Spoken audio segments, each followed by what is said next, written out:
Vous avez cette envie de lier business avec philanthropie. Finalement, c'est le business qui travaille pour l'aspect philanthropique. Oui, c'est ça. Mais l'idée, quand même, c'est de faire du business. Bien Donc, sûr. vous m'avez... On ne peut pas faire le philanthropie si on ne fait pas le business et on grandit avec le business.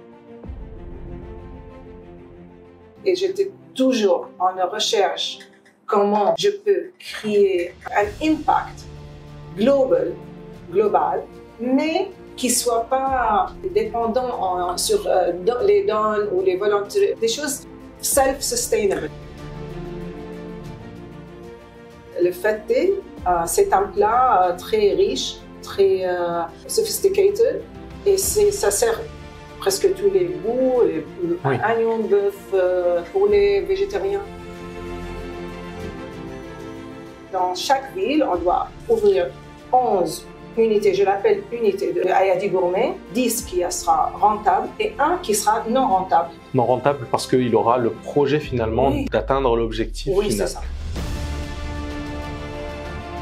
Vous n'avez pas vu les difficultés, les défis, les problèmes? Je ne veux pas voir. Je ne vois pas et je ne veux pas voir. Je concentre sur ça, c'est mon moteur. Comment je peux faire l'impact positif sur la société? Pourquoi on est là? Pour moi, c'est pour améliorer l'endroit qu'on est là. Bienvenue sur B9 TV dans One to One Business, l'émission où les parcours inspirent et où les expériences transforment. Aujourd'hui, nous allons encore explorer le monde de l'entrepreneuriat et nous allons découvrir quelque chose d'assez original et surtout très innovant, puisque nous sommes déplacés en dehors du studio de B9 pour rejoindre le cœur de Paris dans le 5e arrondissement pour rencontrer Rena Albarazi, qui est la fondatrice d'un super beau restaurant projet qui est assez intéressant puisqu'ils ont créé un business mais pour atteindre un objectif beaucoup plus philanthropique et beaucoup plus social. Donc nous allons découvrir ce projet-là et cette aventure qui a eu bien sûr des hauts, des bas et surtout une assez intéressante histoire. Donc nous allons la découvrir avec Rena. Rena, bonjour et merci de nous accueillir dans votre beau restaurant ici dans le 5e arrondissement. Bonjour, vous êtes les bienvenus. Merci beaucoup. Alors je tiens à préciser quand même quelque chose qui est assez intéressant puisque Rena, elle fait beaucoup d'efforts pour parler français parce que sa langue maternelle c'est l'arabe. Donc elle est née en Syrie et elle a vécu toute sa vie presque en Arabie Saoudite et voilà, donc quasiment donc elle fait beaucoup d'efforts pour vraiment parler extrêmement bien français. J'aimerais bien parler aussi bien l'arabe qu'elle en français. Et puis donc on va avoir un échange bien sûr en français, mais aussi en même temps un petit peu d'anglais, un petit peu d'arabe. Bon, je précise que je comprends un peu l'arabe, je le parle un petit peu, mais pas autant que vous le pensez. Donc on va bugger de temps en temps, mais c'est pas très grave, c'est ce qui va faire le charme de cette interview. Donc Rena, je disais en préambule que vous étiez née en Syrie, et puis ensuite vous êtes partie en Arabie Saoudite, mais est-ce que vous pouvez nous raconter un petit peu? Alors, merci. J'étais née en Syrie parce que c'était conséquence du fact. Ma mère, elle était obligée d'y aller pour passer son examen universitaire. Ah, la fac, ok. Oui. Et elle était enceinte avec moi, elle a passé les examens. Et après, elle a resté, j'étais née là-bas et elle m'a rapporté en Arabie Saoudite parce que mon père, il était déjà en Syrie, en Arabie Saoudite. Ok. Oui.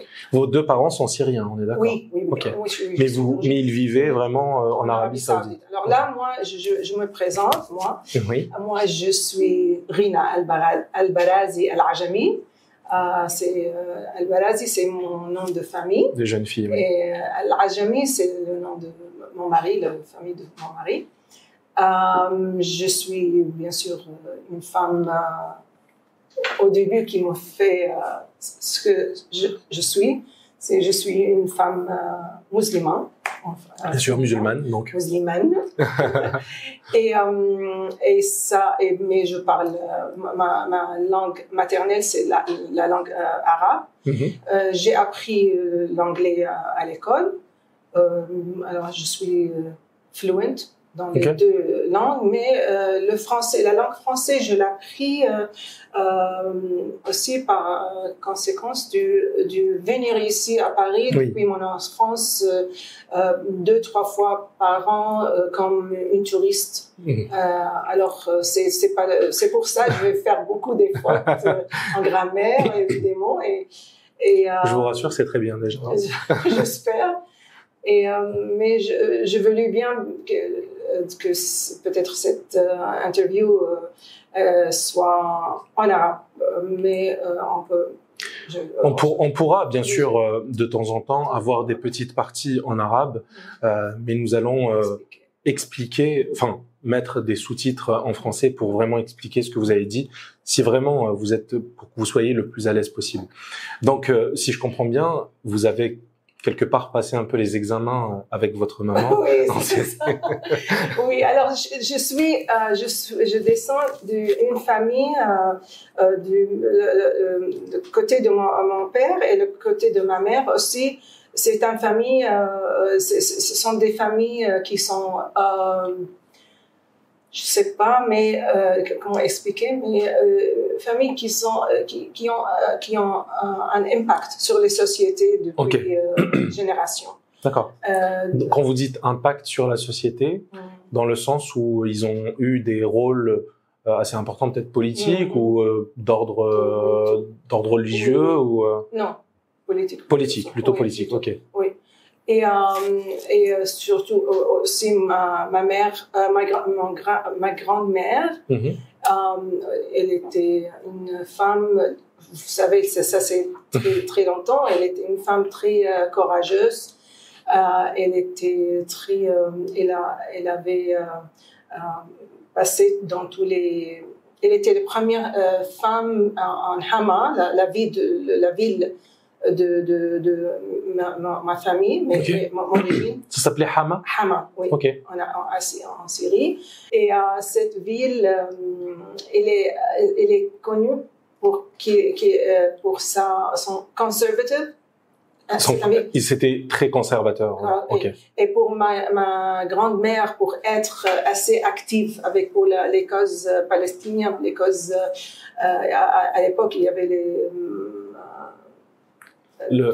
الانتداب الفرنسي, je sais pas. L'anti quoi? الانتداب الفرنسي. La colonisation. Oui, elle était active et même elle était une des premières femmes qui sont qui a participé, vous voulez dire? Qui a participé de fonder les Dar al-Muallimat, la maison des teachers, des femmes qui sont professeurs, oui, qui sont maîtresses. Oui.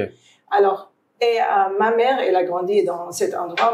Mon père aussi, il a grandi dans un autre type de famille politique, grande famille descendant de aristocrates et tout ça. Okay.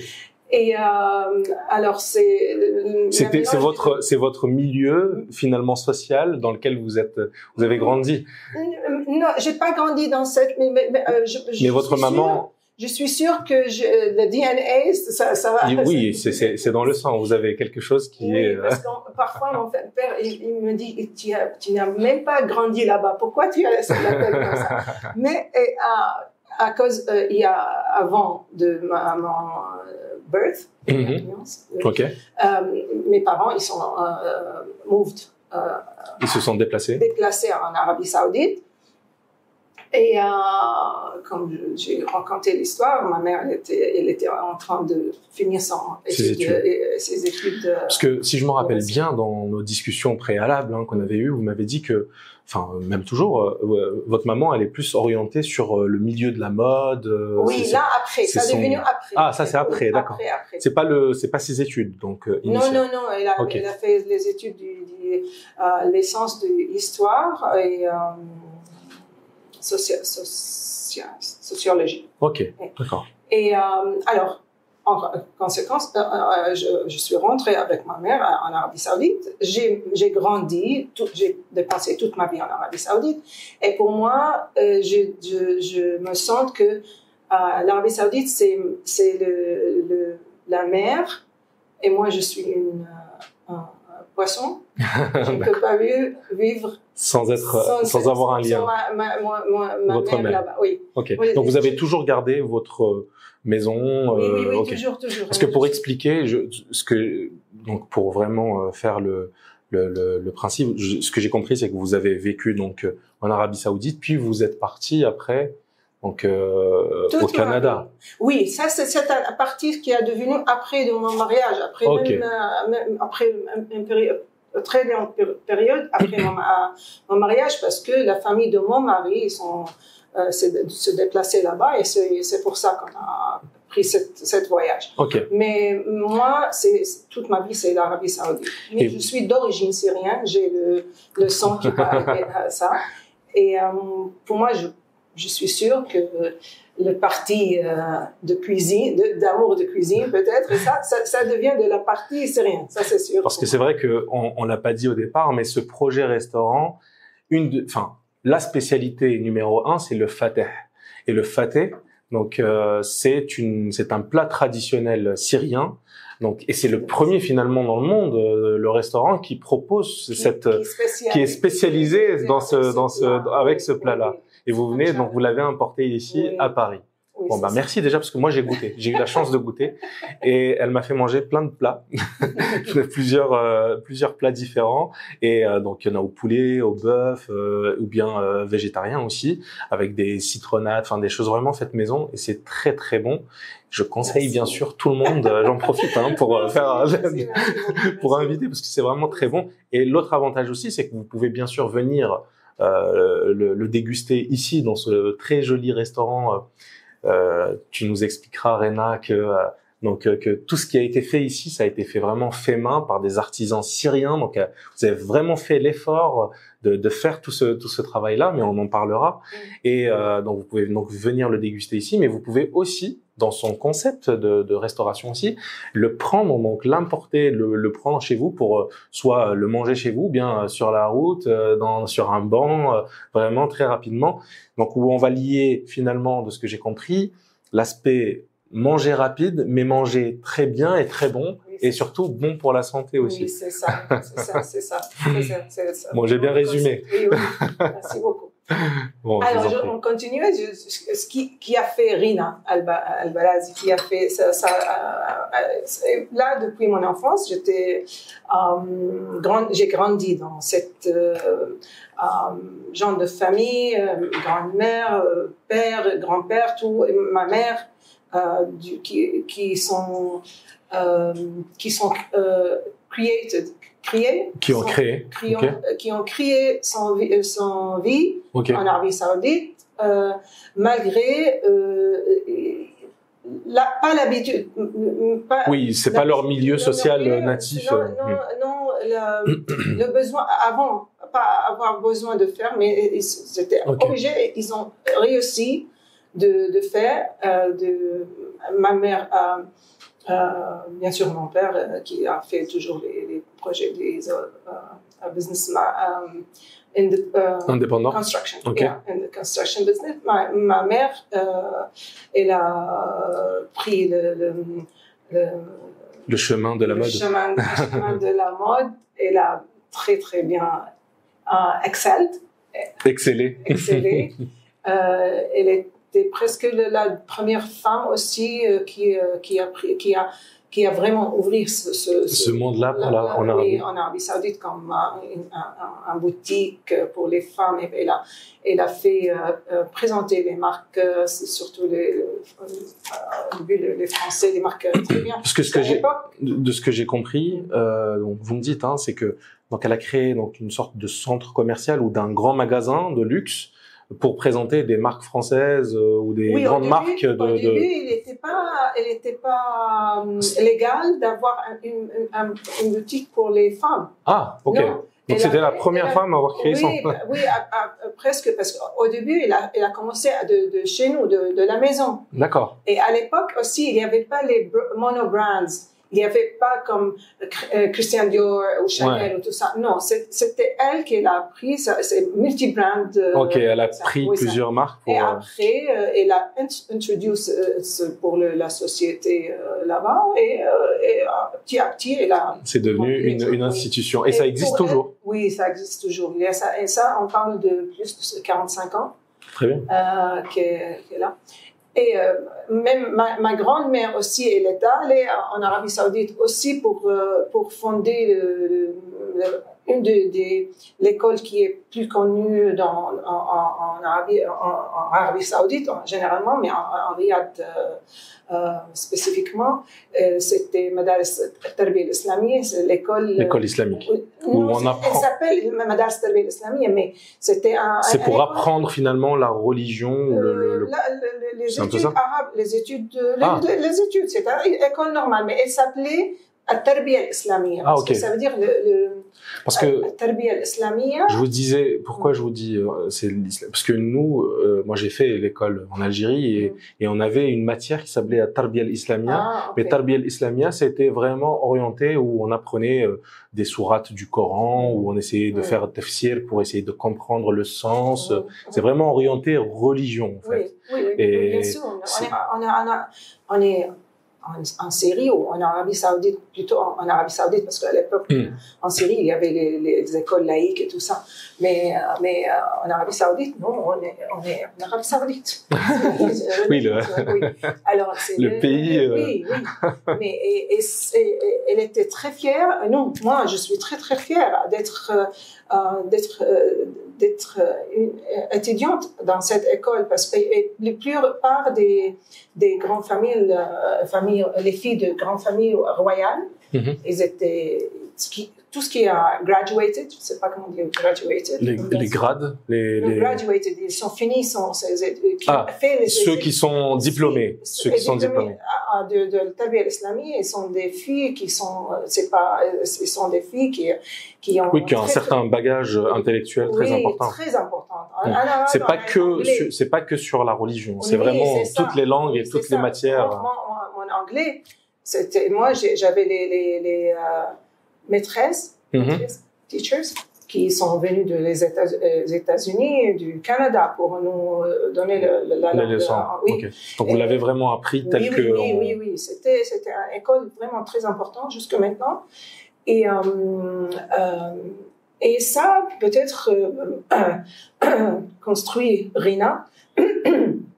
Mais j'étais très sérieuse, toujours. J'ai une personnalité qui avec un grand sens de responsabilité, on dit ça. Oui. High sense of responsibility. Et mais toujours pour moi, mon campus. Le campus, oui, votre université. Pour moi, mon campus, c'était toujours de faire religieuse. On peut dire. Même à l'époque, j'étais pas très adhérente de la religion, de l'extérieur. Alors, mais c'était ici, et j'étais toujours. Ce que vous voulez dire, c'est quoi? I was engaged. Vous avez toujours été engagé. Engaged socially. Sur la partie sociale. Oui, toujours. C'était les choses qui vous a toujours motivé finalement à avancer. Mes journées, mes actions, tout ça, ça devient de cet engagement-là, motivation. C'est votre moteur finalement. Oui, c'est mon moteur. Justement, donc on va petit à petit rentrer là-dedans. Donc j'expliquais que vous avez quitté l'Arabie Saoudite pour suivre votre mari, si j'ai compris, au Canada. Non, c'est pas ça. C'est pas ça? Non, je me suis mariée à l'âge de presque 16 ans et demi. 16 ans et demi? Oui, j'étais à l'école. Ah oui, d'accord.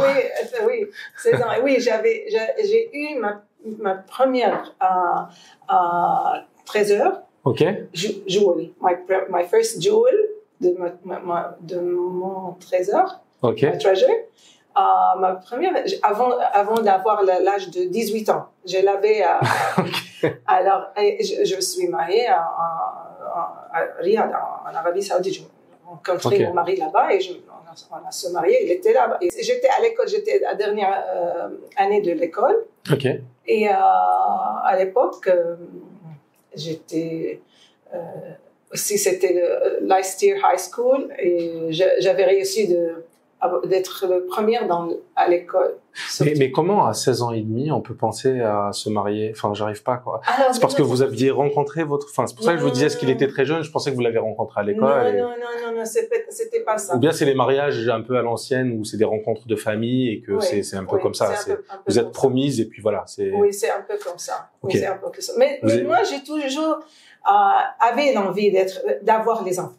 Okay. C'était la rêve de ma vie. Donc ça, c'était l'objectif. Alors pour moi, je veux même j'étais comme j'étais en train de vous expliquer que j'ai voulu toujours the first in my class. Ok. La première dans votre classe. Okay. Et cette année, j'étais la première pour toute l'école.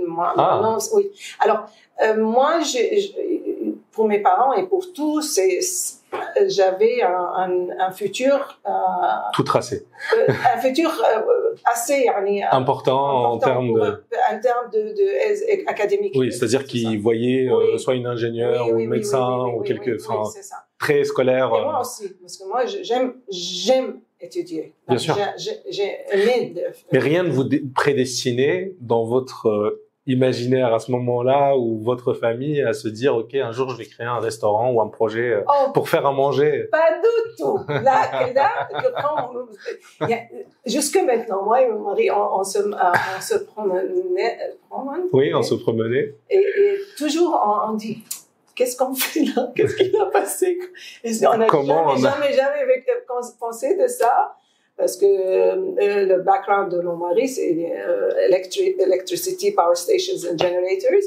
Et moi, mes études que j'ai continuées après avoir mes 5 enfants. Ok.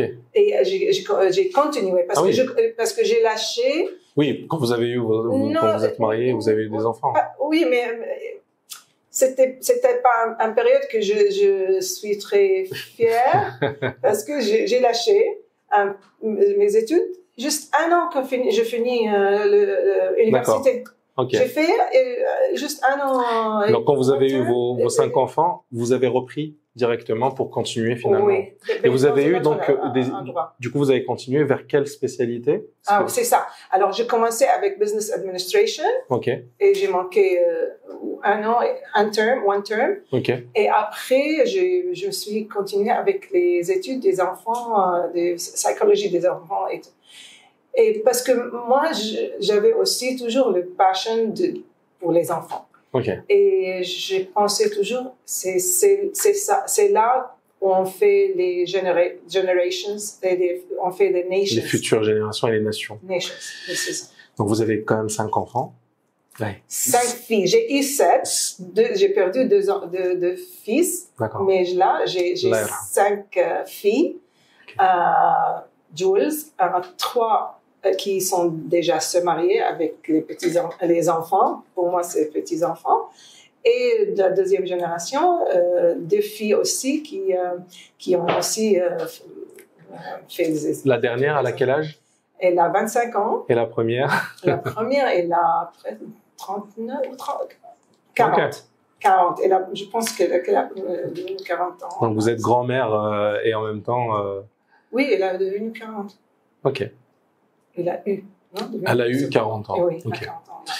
Parfait.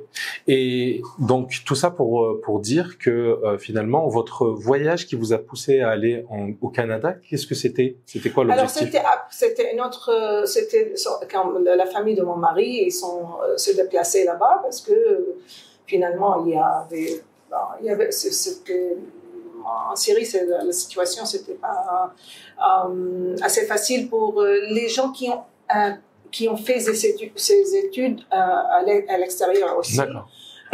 Pour rentrer, ils sont perdus. Il y avait je ne sais pas, mais ça c'est mon interpretation, je ne sais pas si c'est ça le cas, mais il y avait une période qui, les gens qui sont restés en Syrie, ils ont développé les relationships et tout ça pour avoir de bien business, mais les gens qui sont voyagés pour faire les études à l'extérieur, c'était pas facile pour eux que pour rentrer, pour continuer en Syrie, parce que peut-être ils ont perdu un petit peu. Ouais, ils n'ont plus les codes. Oui, c'est ça. Ok. Alors, ils ont décidé de déménager en Canada et ils ont insisté. C'était une étape très importante pour nous aussi. Et c'était la chose que je vais en parler aussi parce que moi je pense que je suis une femme musulmane qui parle l'arabe en langue maternelle mais d'origine syrienne mais grandi toute ma vie en Arabie Saoudite mais j'ai la responsabilité et le fait d'être canadien. Bien sûr. Canadienne finalement. Et ça, c'est tout construit. Donc, quand vous avez vécu au Canada, vous avez vécu combien de temps là-bas? Presque, en total, c'est presque 10 ans. Ok. Donc, du coup, vous êtes... Peut-être entre... parce que c'est pas continué. Je me suis... Vous êtes parti... Mais on va dire que 10 années, vous avez passé là-bas. Vous êtes devenue canadienne, du coup? Oui, bien sûr. Oui, donc, vous avez pris... vous avez beaucoup, tellement aimé... Oui. Oui, c'est parce que moi je suis pas très personne qui aime très être à l'extérieur de votre zone Je suis pas comme ça. Mais Canada, elle m'a fait un impact positif sur moi parce que je pensais que ce pays, il n'y a pas le peer pressure, c'est pas. Vous avez vraiment le freedom. Vous pouvez être vraiment libre de ça. Et moi, ça me laissait un bon impact et je voulus d'être aussi canadien. J'étais fière d'être très bien. Et prendre cette responsabilité parce que c'est une responsabilité afin de. Bien sûr. C'est pas juste une nationalité. Et donc ça, du coup. Donc vous avez eu cet impact-là donc au Canada où il y a eu finalement un amour qui s'est créé entre vous, le pays et vous. Donc vous avez pris cette nationalité et vous avez malgré tout donc vous êtes quand même venu à Paris en France parce que vous avez finalement aussi gardé des très bons souvenirs de vos voyages. Vous avez choisi donc Paris comme étant la première ville au monde à accueillir votre projet. Donc Ayadi, parce que justement il y avait c'était un choix pour vous, vous vous êtes pas dit bon je vais le créer au Canada, c'est vraiment pour vous vous aviez vraiment voulu que ça soit à Paris? Oui. Pourquoi?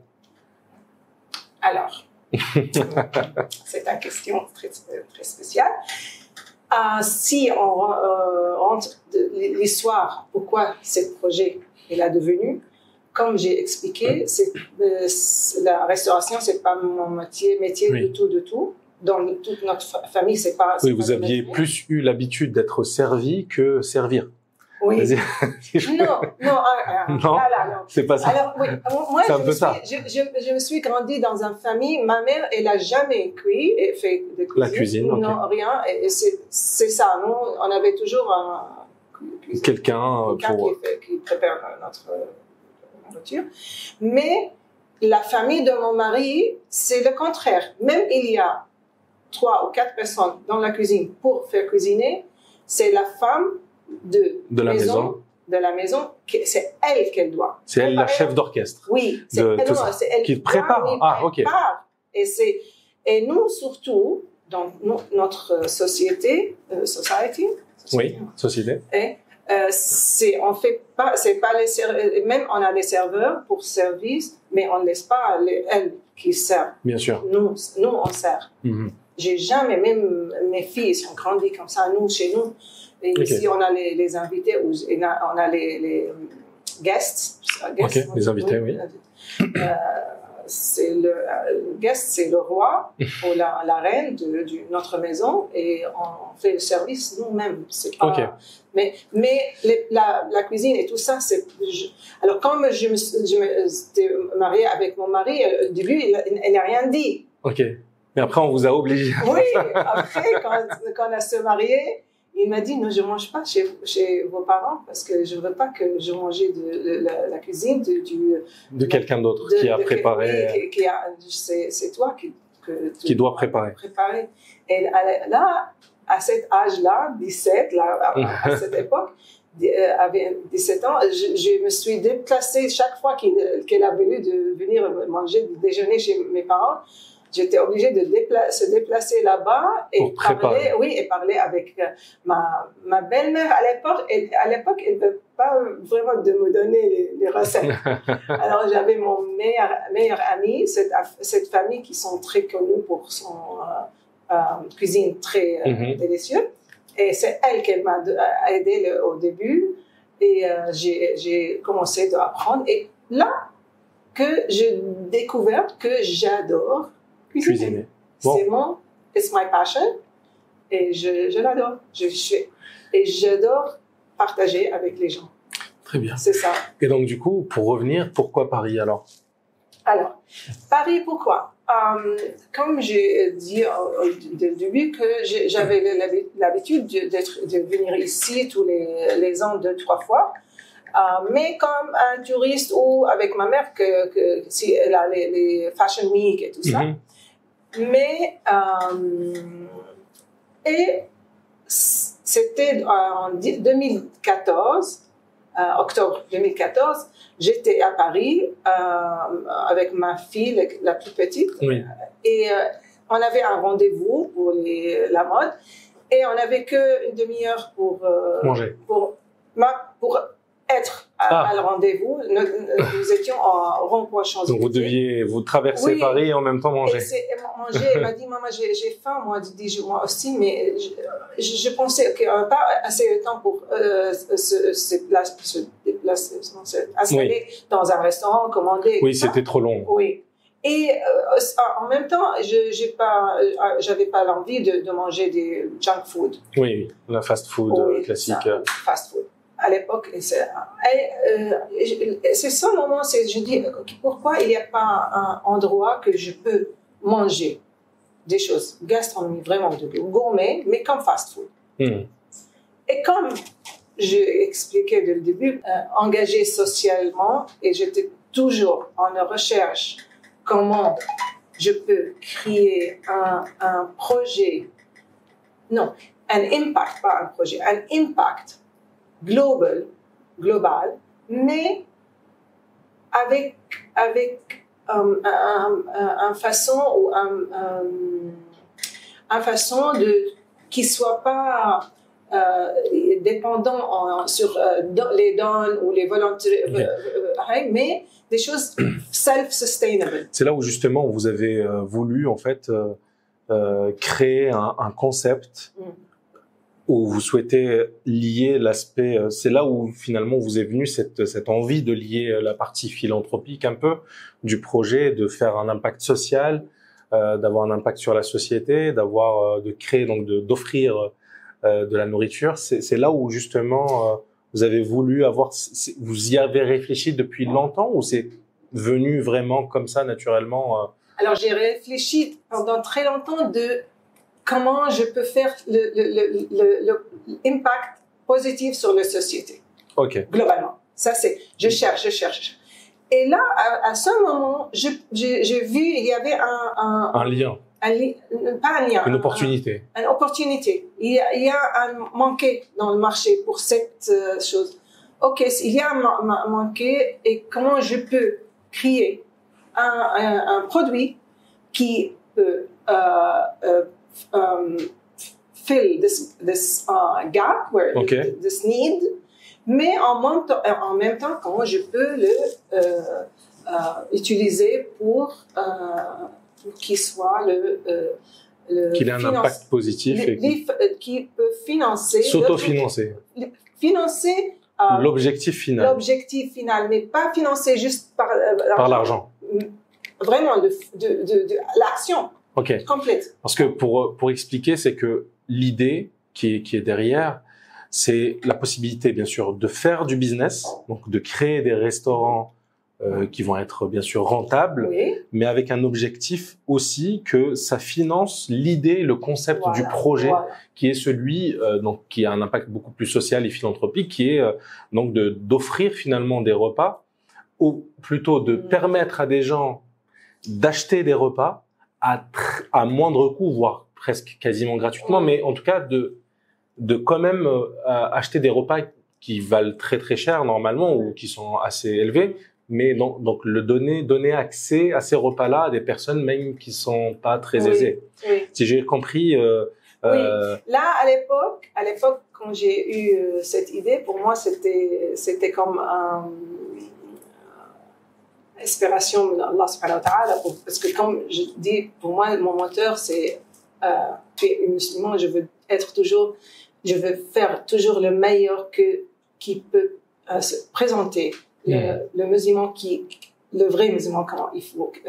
C'est-à-dire en gros, ce que vous voulez dire, c'est que les vraies valeurs d'un musulman, ce que vous savez, ou de l'islam en tout cas, que prône l'islam, c'est ce que vous avez envie finalement de transmettre à travers aussi ce projet qui est celui du partage, du don, du respect de soi, toute cette partie-là de donner finalement, d'humaniser les individus.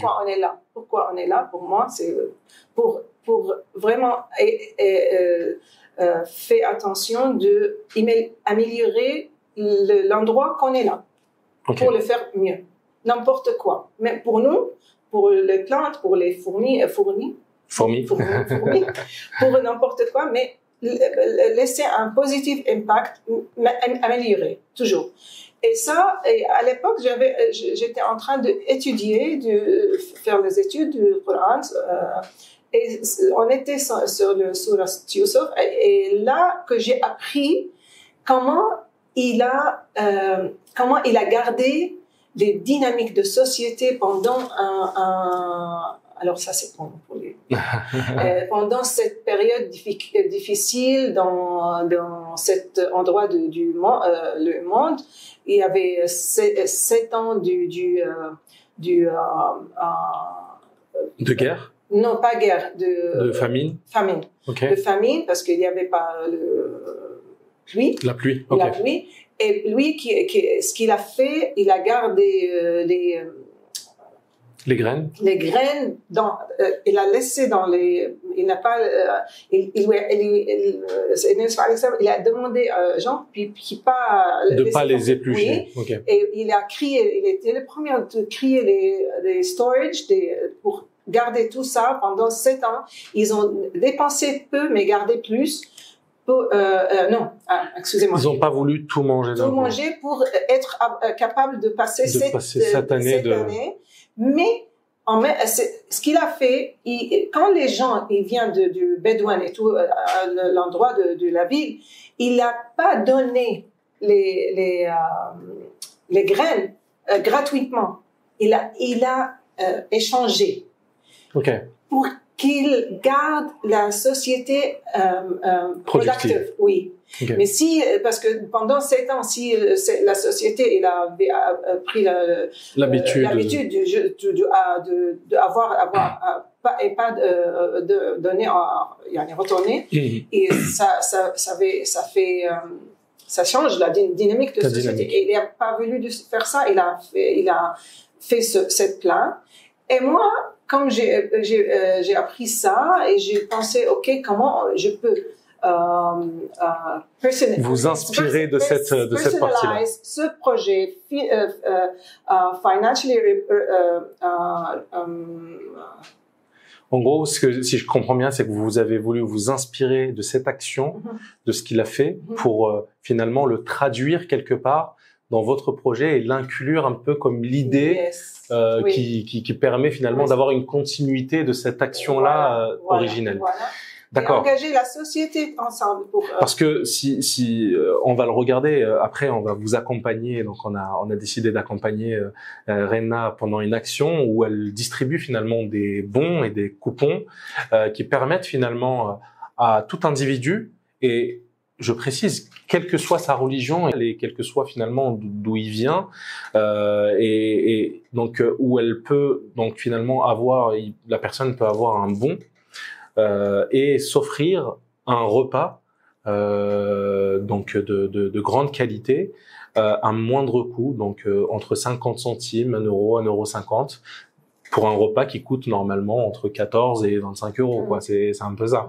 Donc nous allons accompagner Renna, et d'ailleurs on va vous mettre un passage peut-être à ce moment-là de la vidéo où on va accompagner Renna quand elle distribue finalement ces repas-là. C'est bon. Bon appétit, bon appétit, bon appétit. Merci beaucoup. Bon appétit. Merci. Thank you.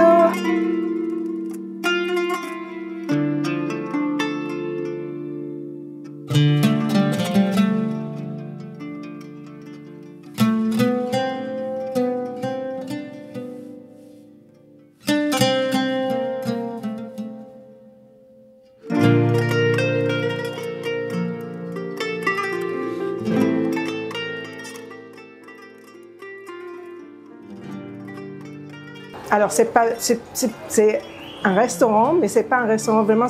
Normalement c'est le concept, c'est vous venez, vous commandez, et tous les serveurs ils doivent être derrière ici. Ils vous préparent votre repas moins de 2 minutes. Tac tac tac tac. Vous aurez le repas. Vous vous installez, vous vous promenez, vous allez à votre bureau, maison, hôtel ou n'importe quoi. Mais là vous aurez un repas vraiment gourmet.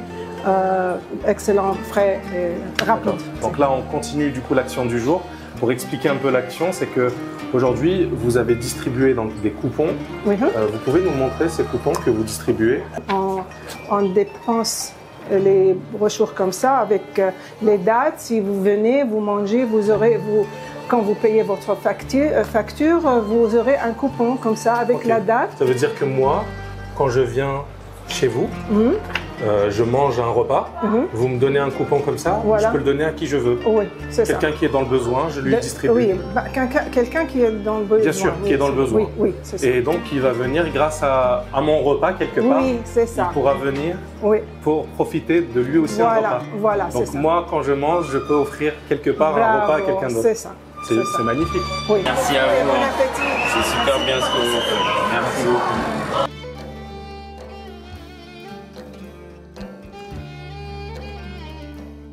Et donc, pour revenir finalement à ça, l'objectif qui est quand même derrière, pour revenir à l'idée de pas juste offrir gratuitement, mais de quand même permettre à la personne de dépenser un petit peu d'argent. Donc, pour finalement se dire, on me l'a pas offert, on me l'a pas donné, c'est pas du sadaqa, c'est du finalement, je me suis permis d'acheter quelque chose. Donc, même pour une personne, alors c'est un concept, hein, mais même pour une personne qui n'a pas forcément les moyens de s'offrir ça, le fait de lui permettre de l'acheter avec ses propres moyens, donc très bas coût, mais ça lui rend quelque part un petit peu beaucoup de dignité et d'honneur pour lui d'acheter quelque chose. Si je comprends bien, c'est ça. C'est ça. Bon, parfait. C'est ça. Alors, on retourne de l'histoire. Je pensais, ok, ça, dans quelques minutes, c'est le projet, tac, tac, et il a devenu devant moi, dans ma tête. Mais, ok, qu'est-ce que je peux utiliser comme un plat qui peut servir le concept, ce concept. Et tout d'un coup, je me suis, ok, le fêté, c'est un plat très riche, très sophisticated,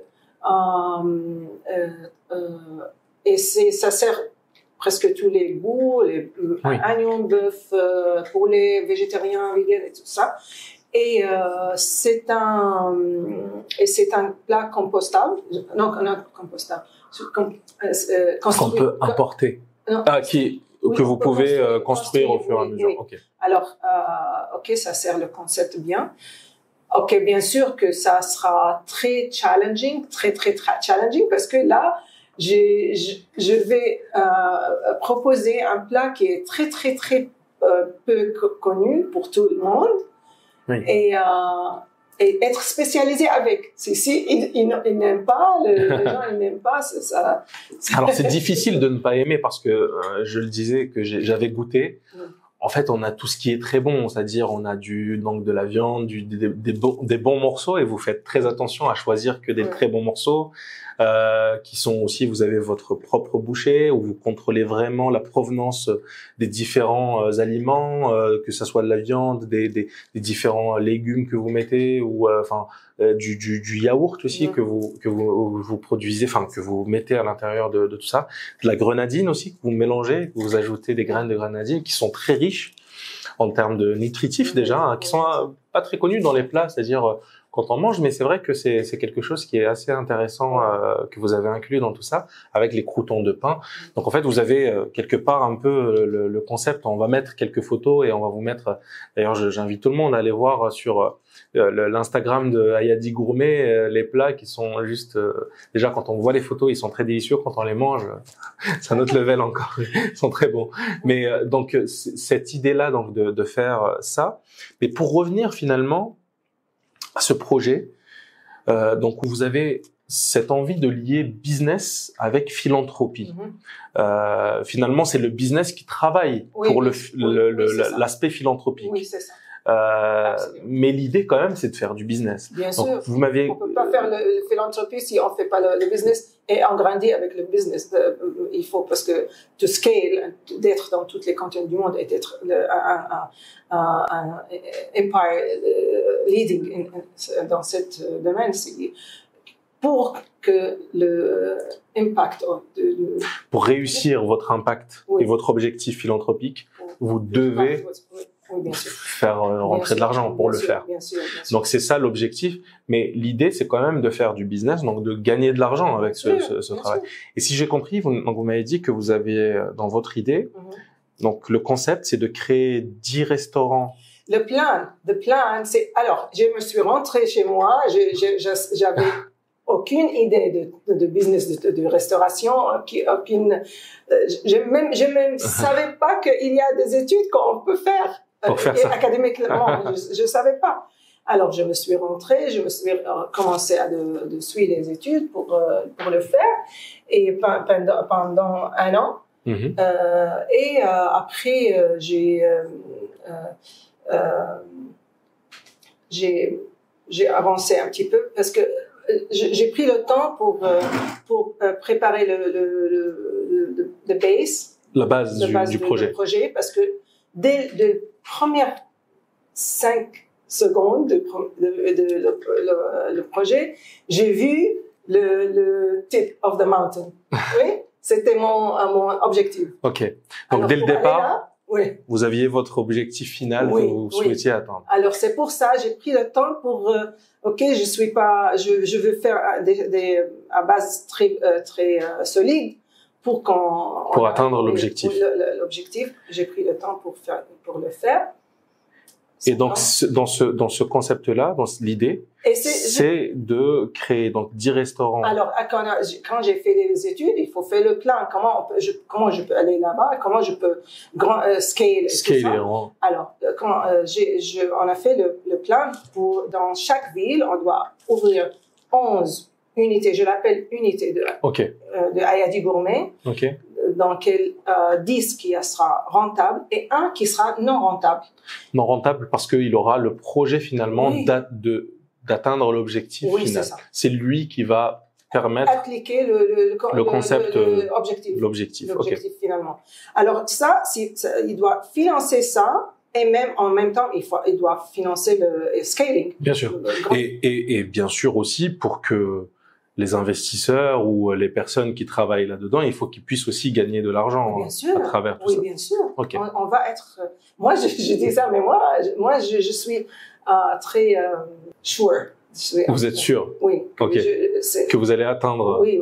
Je vais être.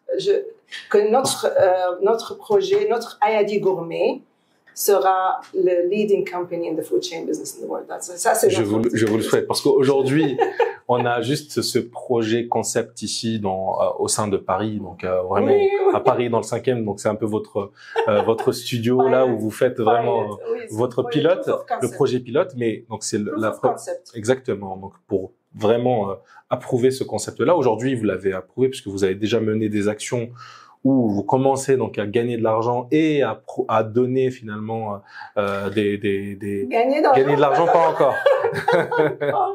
Mais en tout cas, on va en parler de ça. Mais c'est vrai. Mais ce que je veux dire, c'est que aujourd'hui, c'est juste cette unité-là.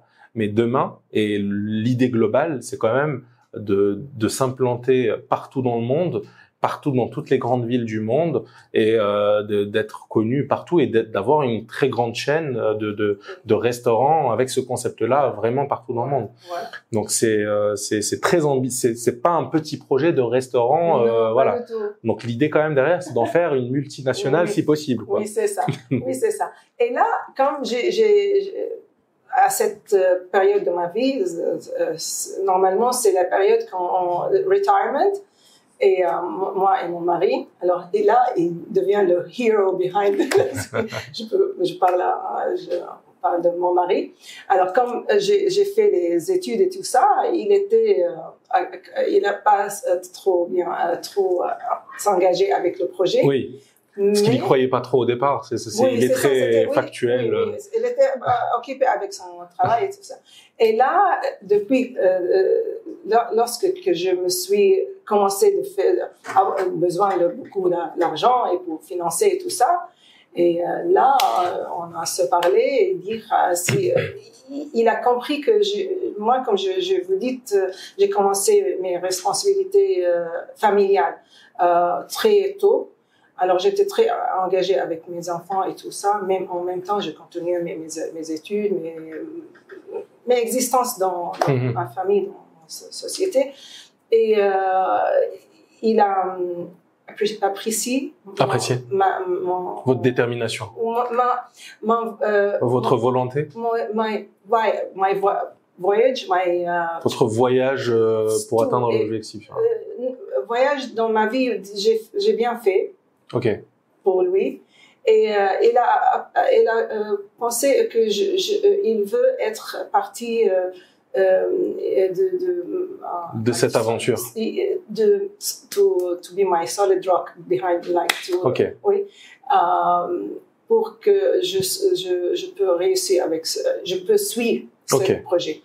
Et comme vous savez, j'habite en Arabie Saoudite toujours, et alhamdulillah, je vis un vie très très confortable, alhamdulillah. Et là, j'étais obligée de tout quitter. Cette vie confortable. Mais je ne savais pas, ça sera assez difficile. Alors je me dis, je ne savais pas, mais c'était. Moi, j'ai vu cet objectif. C'est l'objectif qui vous a fait finalement. Je vois rien. Okay. J'ai vu rien. Donc vous n'avez pas vu les difficultés, les défis, les problèmes, tout ça. Vous n'avez pas. Je veux pas voir. Même je vois pas et je veux pas voir. Je concentre sur ça et c'est my motor. C'est votre moteur. Moteur. Et pourquoi ça? Pour moi, toujours, c'est être Allah subhanahu wa ta'ala qui soit contente avec moi. Je fais le maximum que le best. Il y a une partie très spirituelle quand même dans cette action. C'est parce que ce que vous faites pour vous, c'est aussi une action finalement de faire du bien et de quelque part un peu suivre les préceptes de l'islam, qui sont de faire du bien et c'est de liguer sa vie quelque part pour faire aussi du bien autour de soi. Et ça fait, c'est pas pour les gens de la Syrie ou de l'islam ou de cet endroit. C'est peu importe. Tous les humains. Et c'est pour ça on a commencé ici à Paris. Qui est une ville assez cosmopolite et qui regroupe finalement toutes les origines du monde et toutes les religions aussi, ou sans religion d'ailleurs. Et il y a plusieurs gens qui m'ont dit pourquoi pas en Syrie, pourquoi pas. J'ai dit parce que peut-être moi j'ai le moyen d'être ici. Oui. Les autres personnes qui veulent faire les philanthropies, peut-être ils n'ont pas le moyen d'être international comme moi ici. Oui, c'est en fait parce que votre projet dès le départ, il a une ambition internationale. Et c'est vrai qu'on le dit jamais assez, mais Paris, c'est la ville où le monde se retrouve, où le monde et surtout ça a une lumière, une importance quand même internationale. Donc c'est un très bel endroit pour commencer un beau projet comme ça. Et aussi, je pense que le plus challenging. Oui, alors bien sûr. Si je réussis à Paris, ça veut dire que je vais réussir. Vous pouvez réussir partout. Parce que vraiment. Enfin, c'est vrai que c'est très challenging, mais c'est vrai que en France, de manière générale, pour les entrepreneurs, aujourd'hui, il y a quand même beaucoup d'actions où on aide de plus en plus les entrepreneurs. C'est pas suffisant, il y a toujours des choses à faire en plus. Mais comparé, par exemple, à beaucoup de pays différents où finalement les entrepreneurs ne sont pas aussi bien aidés parfois. Moi, je le sais aujourd'hui. Aujourd'hui, il y a quand même beaucoup d'actions. C'est peut-être pas encore suffisant, il y a encore beaucoup d'efforts à faire, mais je trouve quand même qu'il y a des actions qui sont faites et c'est plutôt positif dans ce sens-là. C'est toujours pas assez, mais on peut se féliciter quand même de vivre dans un pays où on aide les entrepreneurs, où on motive les entrepreneurs à avancer. Vous avez profité quand même un peu d'un accompagnement ou d'un financement Alors pas là, vraiment. Là, vous êtes en train de parler de ça. Ça, c'est vraiment pour les Français. Mais pour moi, comme un entrepreneur qui est venu de l'extérieur avec investissement, c'est pas le cas. Non, c'est clair. J'ai pensé que non, c'est pas. J'ai pas choisi Paris pour que oui, bien sûr, que le cas. Non. J'ai pas pensé de ça, mais votre constat a fait que oui, mais quand j'ai fait les recherches sur Grab, parce que moi je savais que je dois commencer en Europe comme dans un endroit pays central. En Europe. Alors je fais les recherches et c'était entre Paris, Londres ou Milan en Italie ou Madrid en Espagne. Et quand j'ai fait les recherches activement et je me suis parlé avec tous les attachés commerciaux les différentes ambassades. L'ambassade de France était le plus intéressée dans le projet. Il m'a donné les data, tout ça. Et ils m'ont dit qu'ils vous ont bien vendu le. Oui. Et mais vous avez trouvé que en réalité c'est pas le cas. Peut-être aussi on a lancé le projet pendant un temps très difficile pour la France aussi. Oui, c'est vrai qu'on va arriver finalement à cette partie. Après, on peut parler de ça.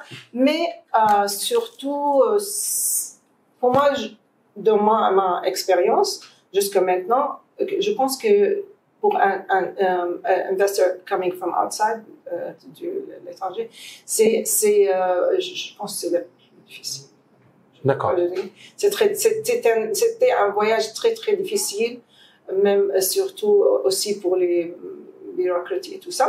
Mais je vois pas ça. Ok. Je vois pas en fait, ce que je comprends, c'est que c'était pas votre objectif d'avoir une aide ou quoi que ce soit. C'était pas l'objectif principal, mais votre constat quand vous vous êtes lancé, vous trouvez que finalement l'accompagnement qui avait été promis n'était pas vraiment au rendez-vous, quoi. Mais c'est vrai que peut-être parce que aussi, oui, vous aviez lancé, et on va commencer à rentrer dans ce projet, dans cette idée, c'est que quand vous avez lancé votre projet, vous avez vécu énormément de défis et d'obstacles, de difficultés. Est-ce que vous pouvez nous en parler? Oui, c'est ça.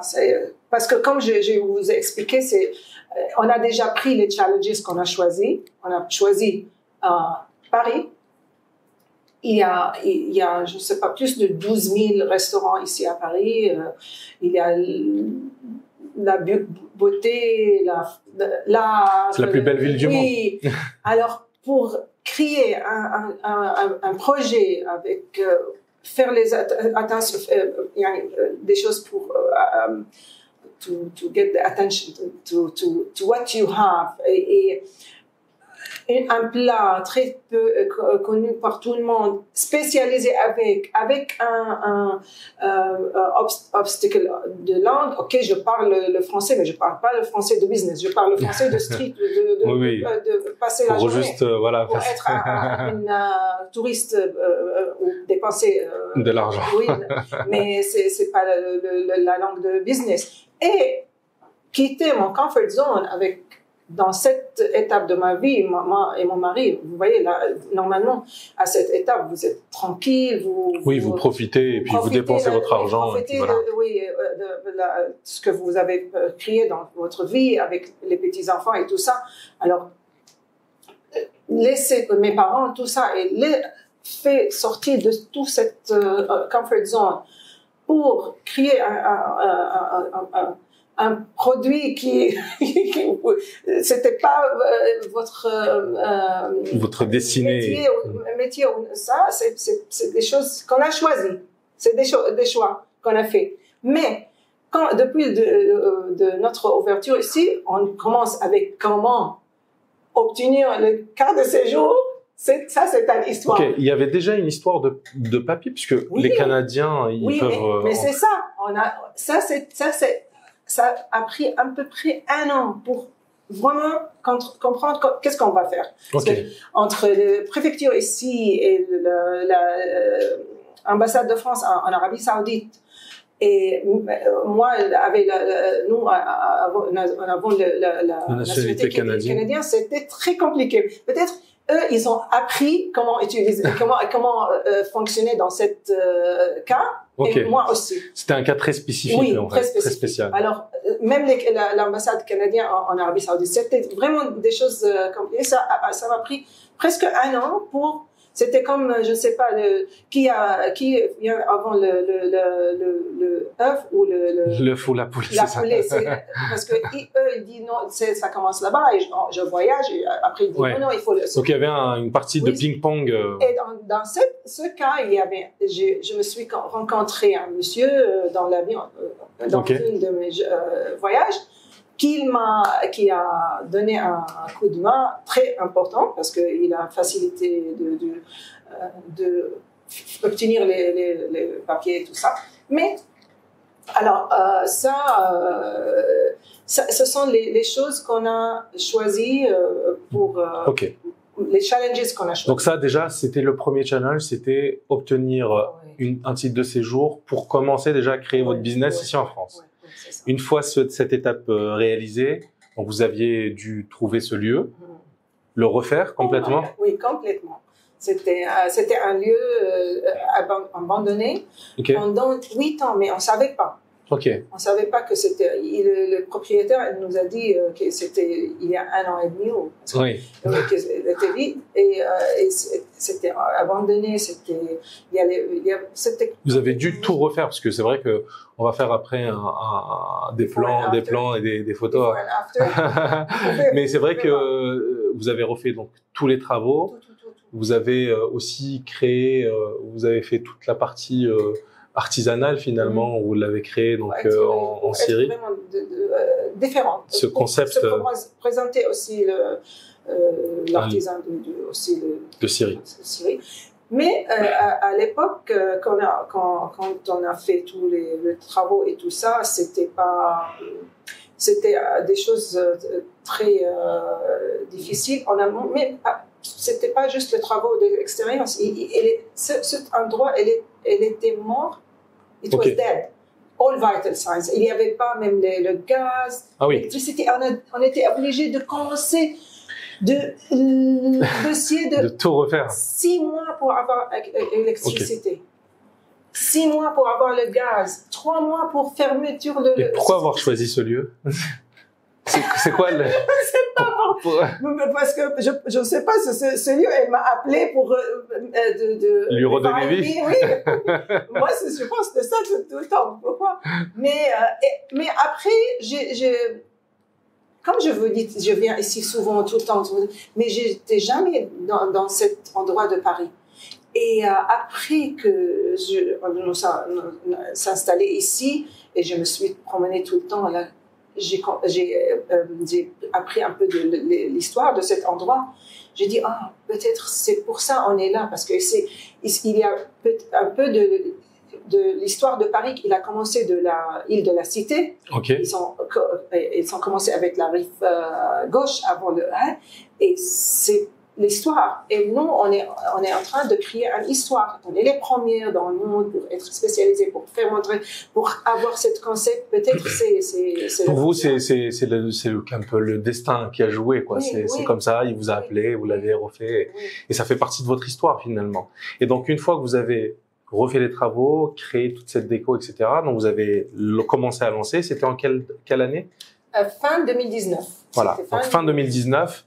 La période parfaite pour commencer un projet Covid. Oui, parce que le travail, il a pris, au lieu de 6 semaines, il a pris 7 mois. Ok. Donc là, du coup, vous êtes arrivé, vous avez ouvert Covid. Avant Covid, non. Avant Covid, avant Covid, il y avait les gilets jaunes. Gilets jaunes. Oui, c'est vrai. C'était les pics de gilets jaunes, tous les week-ends, il y avait. Oui, c'est vrai qu'il y avait. Bon, c'était bon. C'est vrai que pendant cette période-là des gilets jaunes, c'était assez dur, et il y avait un impact négatif, oui, sur le tourisme. Oui. Bon, c'était des actions importantes pour les personnes qui voulaient justement défendre un petit peu leur gagne-pain et puis leur vie.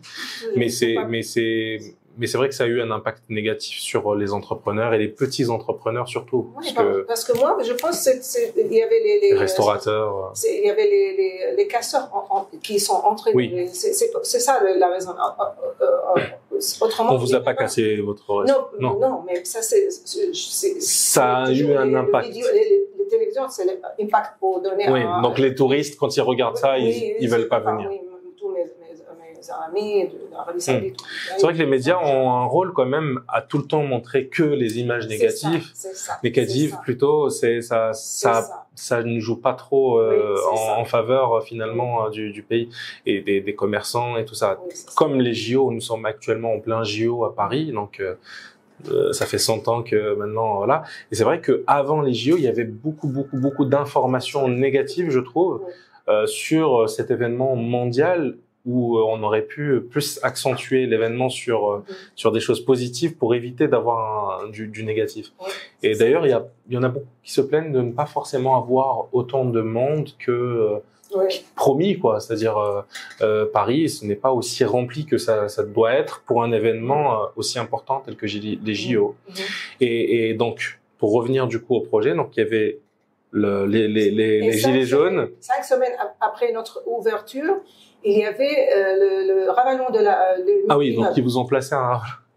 Et l'échafaudage, c'était le plus pire. Qui a duré combien de temps, du coup? Il était prévu de durer 4 mois, mais il a duré 10 mois. Ok. Oui. Donc pendant 10 mois, vous n'aviez pas de façade. Donc les gens qui passaient à côté ne voyaient pas qu'il y avait un restaurant. C'est pas juste un façade. On n'était même pas capable d'ouvrir la porte juste comme ça. Ah oui. Ça. Oui, c'était horrible. Et c'est là que j'ai appris les gens qui sont en charge de échafaudage. Plus important, échafaudage dans le monde. Alors, après, 5 semaines après ça, il y avait la grève de transport. Et je pense que c'est le deuxième grève de transport. Spécialiste des grèves. L'histoire de la France. Alors, on parle de Paris, on parle de l'immeuble, on parle de la France, parce que le grève de transport, c'était pour toute la France. Oui. Et il a paralysé, non? Oui, paralysé toute la ville, oui, c'est vrai. Le pays, pas la ville. C'était partout. C'est vrai. Alors, et il a duré 2 mois, de 5 décembre jusqu'au 5 février. Exactement. 2 mois. Et 5 semaines après, on a eu le Covid. Et ça, c'est pour tout le monde. Et là, c'est pour Alors, j'ai passé tout. Paris, l'immeuble, Paris, France et le monde. Et c'était... Mais pour moi, j'ai pensé de cette période, pour moi, j'ai pensé que le Covid, elle avait être pour me faire apprendre de la résilience peut-être. Oui, résilience, to slow down. D'aller étape par étape et de oui, doucement. Parce que on a commencé avec beaucoup d'énergie et non, l'énergie c'est important, mais on a beaucoup de dépenses, de l'argent, de l'employé, tout ça et ça vous a permis d'un peu de ralentir et de reconcentrer, de revoir un peu votre stratégie, de revoir un peu votre stratégie de développement. Ça vous a permis aussi de reconcentrer et de réétudier un peu le projet. Oui. C'est vrai que il y a aussi un proverbe qui dit, je crois, c'est dans l'islam d'ailleurs, c'est que Dieu envoie les plus grandes difficultés, les plus grands défis à ceux qui peuvent finalement réussir à les atteindre pour justement atteindre aussi des objectifs beaucoup plus nobles et les aider finalement dans l'atteinte de ces objectifs-là. J'aime bien penser comme ça. Mais c'est finalement voir toutes ces défis, ces résiliences, ces obstacles, ces problèmes, ça ne vous a pas empêché une seconde d'isoler de votre champ de vision votre objectif, de dévier de votre objectif principal, et vous vous êtes dit, malgré tout ça, je continue quand même. Vous vous êtes pas dit, bon allez, c'est bon, assez, je vais retourner dans ma vie confortable et tranquille. Et ça devient. Je dis, il y avait une fille là-bas, on était en train de parler de quelqu'un qui était privileged person, mais en même temps, elle travaille beaucoup. Elle m'a dit, la fille, bien sûr, c'est facile pour elle parce qu'elle était privilégiée dès le début. J'ai dit, non, tu sais pas, pour moi, par exemple, j'ai chaque minute dans ce projet. Journée, je dis, qu'est-ce que tu fais là? Rentrer à la maison. Qu'est-ce que tu fais là? Rentrer chez vous? Laissez tout ça. Il y a un endroit très confortable. Oui, l'appel du confort, c'était quand même assez important, qui rentrait, qui était là. Tout le temps. Et je suis obligée de dire non, je suis là. Non, vous avez votre objectif. Je suis là et je lâche pas. Je dois trouver façon pour réussir. Pour atteindre cet objectif. Oui, parce que comme j'ai fait les études, ok, mais la réalité, c'est pas. Oui, entre la théorie et la pratique, c'est beaucoup de choses. Oui. D'ailleurs, nous, on a beaucoup d'entrepreneurs qu'on invite chez nous et donc qui interviennent comme vous, qui nous racontent un peu leur histoire.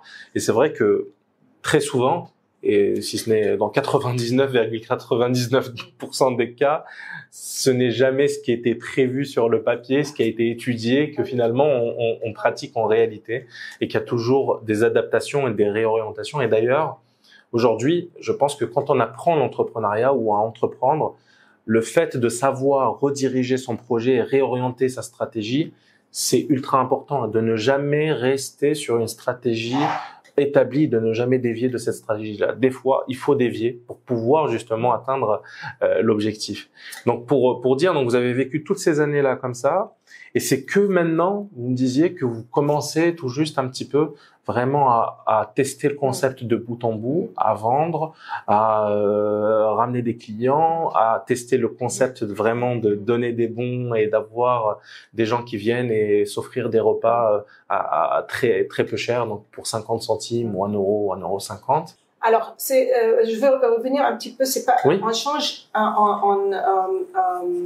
un peu la stratégie, mais jamais l'objectif. Oui, bien sûr. Ça. On concentre toujours sur l'objectif et sur les points qui sont très très importants. Les fondamentaux. Fundamentals. C'est avoir tous les top qualité de produits.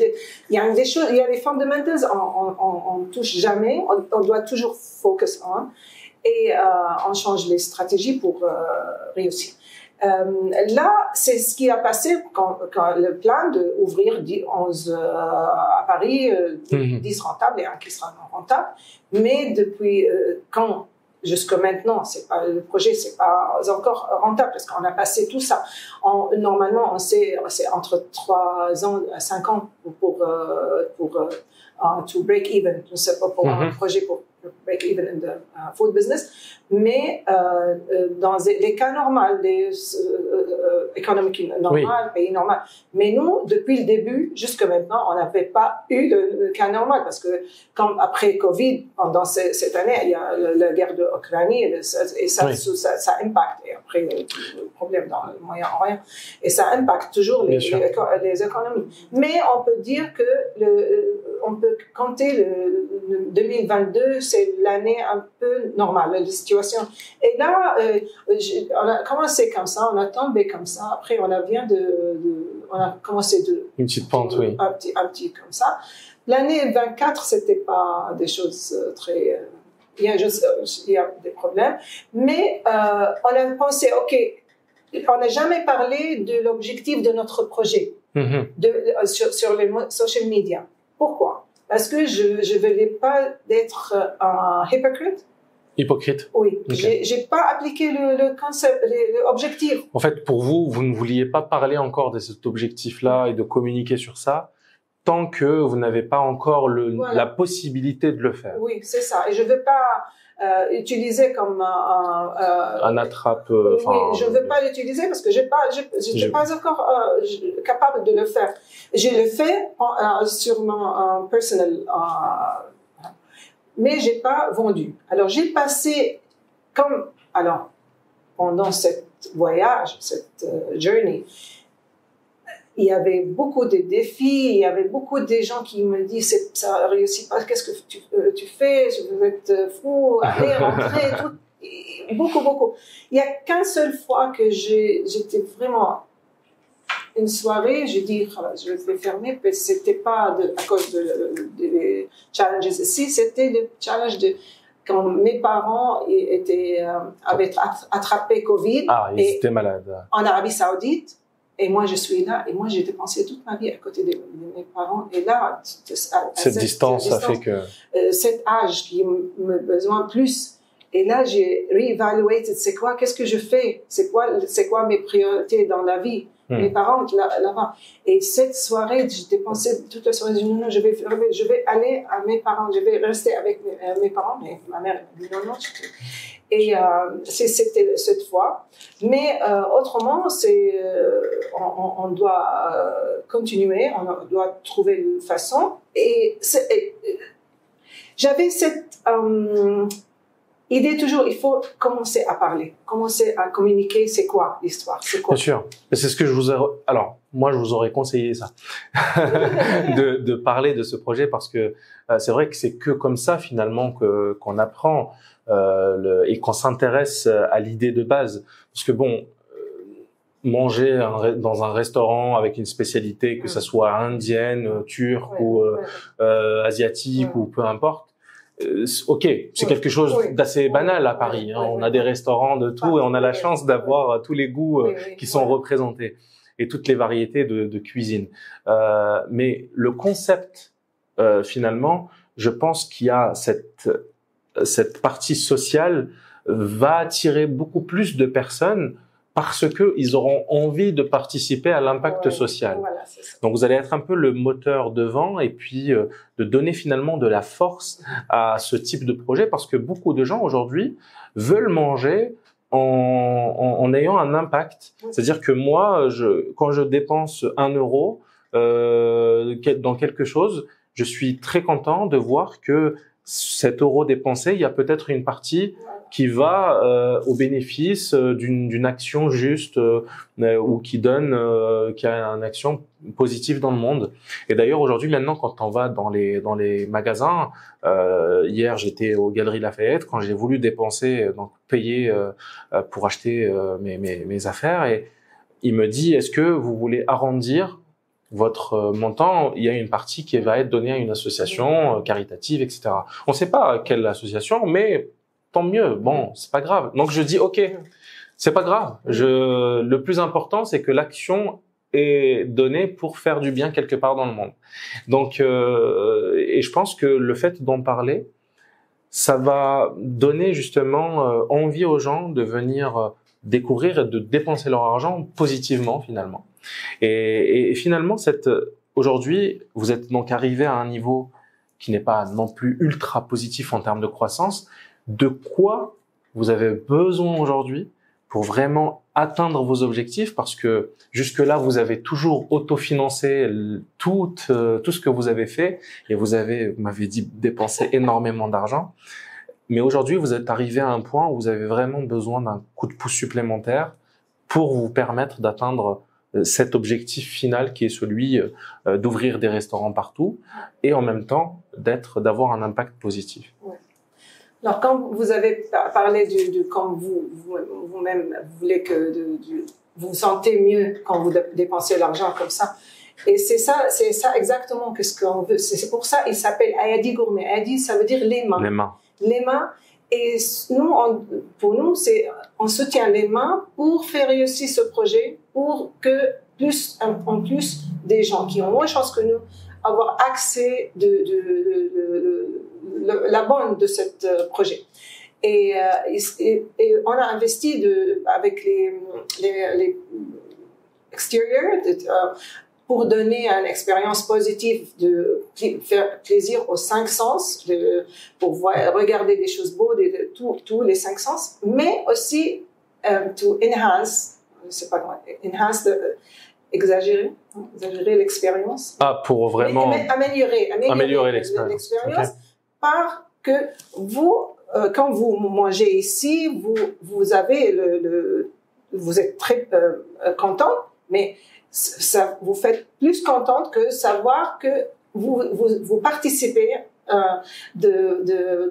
avoir pour une autre personne qui a moins de chance que nous, pour avoir accès à une expérience assez positive comme le vôtre. Okay. Et c'est pour ça on considère Ayadi Gourmet comme un mediator ou enabler entre les gens qui ont la chance et les gens qui ont moins de chance que nous, pour juste pour venir vous manger ce bon repas et vous participer. Et ça, c'est vraiment les choses c'est pour ça on a décidé on va pas attendre jusqu'on ouvre notre 10 et 11. On va commencer avec nous-mêmes, avec un événement. Okay. Événement qui sera régulier de temps en temps, vous allez le faire. Pour aussi avoir tester le concept lui-même aussi, l'objectif. Parce que deux fois, parce que quand j'avais l'habitude de rencontrer mes amis moins chance que nous qui sont dans l'endroit, et je lui donne la nourriture gratuitement. Une fois, il y avait un homme qui a voulu de me donner l'argent payé pour son repas. Et j'ai dit, il m'a dit, c'est pas toujours comme ça sans payer. J'ai dit, après tu vas payer. Et ça me donnait, j'ai senti avec lui, il voulait s'offrir finalement ce repas. Et ça, c'était le premier signe. Après, il y avait deux hommes qui étaient en train de bouffer abusivement l'alcool. Je lui ai donné le repas. Elle m'a dit non, je veux boire. J'ai dit ok, boire, mais avant de manger, ça vous donne mieux. Un peu plus de force. Oui. Il y avait deux. Un monsieur dit non, l'autre il a pris. Et je me suis partie et je restais loin et je regardais. Il a commencé à dire, il a resté comme ça, il a commencé à manger et il a montré à son ami et les deux ils ont commencé à manger. Je dis ok, c'est bien parce que nous notre objectif vraiment c'est aider les gens pour faire mieux choisir la façon de dépenser son argent qu'il gagne de l'argent. Parce que quand on a fait la recherche, il fait à peu près 5 ou 6 euros, ils vont dépenser 1,50 € pour 20 pour acheter le café, et après c'est tout 20 pour alcool. Et ils achètent jamais les nourritures. Et c'est pour ça on veut qu'ils achètent. We revive the sense of dignity quand vous avez. Vous voulez dire ce que vous voulez faire quelque part, c'est leur redonner un peu envie d'acheter peut-être moins d'alcool et un peu plus de nourriture pour qu'ils puissent rester en vie et prendre soin de leur santé. Voilà. Donc c'est un peu les réorienter pour Voilà, faire en sorte qu'ils voilà. mangent un peu plus quand même et qu'ils ne pensent pas que à boire et à oublier. C'est ça, ok. c'est ça. Et Très bien. après, s'intégrer petit à petit dans la société, parce que quand vous sentez mieux, vous pensez mieux et vous pouvez être productif mieux. Et je comprends. Mais je reviens du coup à ma question. Pourquoi on a décidé aujourd'hui, on a décidé, on va faire les événements et on a passé un événement le mois dernier et on aura un après-demain. On a dépensé quand vous venez, vous mangez, vous aurez un coupon, vous pouvez donner un SDF et eux, ils viennent dans ok, donc quand on est client, oui, on a un coupon, c'est-à-dire on mange, on paye notre repas et en même temps on a un coupon qu'on peut donner à quelqu'un sans-abri voilà. Pour qu'il puisse venir s'offrir dans une date précise. Une date précise, des horaires précises. Il vient, il peut acheter ce repas entre 50 centimes et 1,50 €. Il peut payer n'importe quelle valeur. Ok. Mais ça sera pas gratuit. Ok. De tout. Bien sûr. Il y a un objectif derrière pour que la personne. Et quand on a essayé, il y avait un homme, normalement, moi je pensais qu'il soit le premier qui va acheter. Mais il n'a pas voulu de venir acheter. Je me suis allée chez lui et il me dit, pourquoi tu n'as pas à venir? Il m'a dit, je mange avec eux parce que les autres, ils sont venus, ils ont acheté. J'ai dit, et pourquoi pas toi? Il m'a dit, non, j'ai pas 50 centimes. J'ai dit, tu n'as pas 50 centimes pour acheter la nourriture, mais tu as 50 centimes pour acheter la bière. Il a ri et tout le monde a ri. Ils m'ont dit oui parce qu'il veut garder l'argent pour acheter l'alcool au lieu de acheter la nourriture. Et c'est ça, on voit, c'est un choix qu'on choisit et c'est pour ça, on dit notre objectif de participer à améliorer les dynamiques de la société globalement pour s'intégrer les gens qui ont une chance que nous, pour mais ces actions-là, elles ne sont, si je comprends bien, c'est pas que pour les personnes qui sont SDF, ça peut être aussi une maman ou une femme seule ou quelqu'un qui est dans le besoin, qui a envie d'offrir peut-être un repas à son enfant qu'elle peut pas s'offrir, ce genre de ça. C'est pas que pour les SDF, les gens qui sont dans la rue. Bien sûr, on l'offre à tout. Pour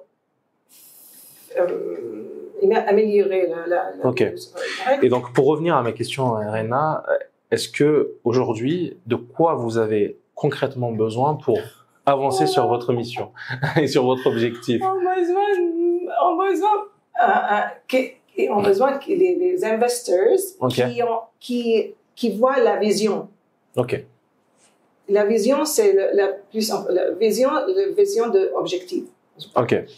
Qui concentrate on the vision of the objectif parce que on sait que quand ce projet va grandir, il y aura des milliards de bénéfices. Et un changement de très peu de choses va faire un grand impact. Et je veux pas que nous, on n'est pas dans la même vision. Ok. Donc aujourd'hui, si je comprends bien, c'est que vous êtes ouverte désormais à accueillir de nouvelles personnes, investisseurs qui vont intégrer le projet, avec quand même une envie, c'est que ces investisseurs qui vont venir intégrer ce projet aient cette vision-là que vous avez, qui est celle d'atteindre l'objectif final et de ne pas dévier finalement l'idée originelle de ce que vous avez envie de créer. Ouais. Donc, et ça, c'est un appel que vous faites à tous les investisseurs qui veulent. Est-ce que vous avez déjà aujourd'hui une idée du montant, de combien vous avez besoin pour atteindre véritablement ces premiers objectifs-là? Vous avez fait je suppose que vous l'avez fait, cette étude.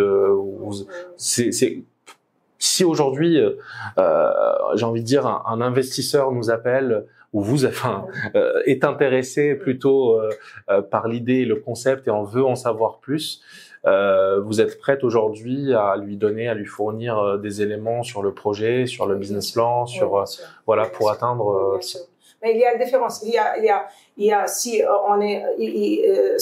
on a besoin des choses un impact pas assez globalement, mais un impact pour surtout c'est les communications, et quand on fait les communications, et bien sûr on a le plan de faire ça. Mais ici, il y a des investisseurs qui veulent être partie de cette montant-là ou argent-là.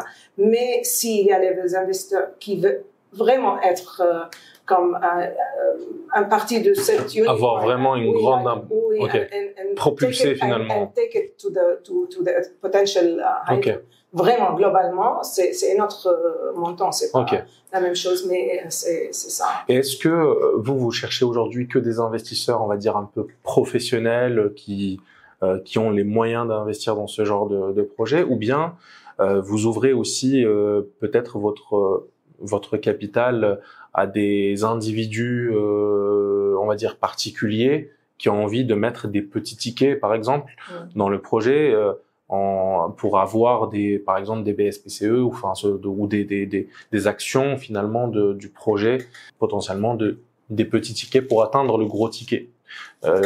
Par exemple, des business angels, généralement, quand il y a un énorme ticket important, des fois, ils peuvent se mettre à 10, 15 pour atteindre le grand ticket. Vous souhaitez vraiment ne pas avoir beaucoup d'associés et avoir uniquement une ou deux personnes qui vont mettre des montants plus importants, mais pour atteindre l'objectif. Oui, parce que là, il y a 4 ans et demi, presque, qu'on est nous, on est, comme je vous dis, financé, entre les financiers, et on n'a pas trop, on a avancé, mais il faut, vous voyez, dans le business, il y a une période là, où vous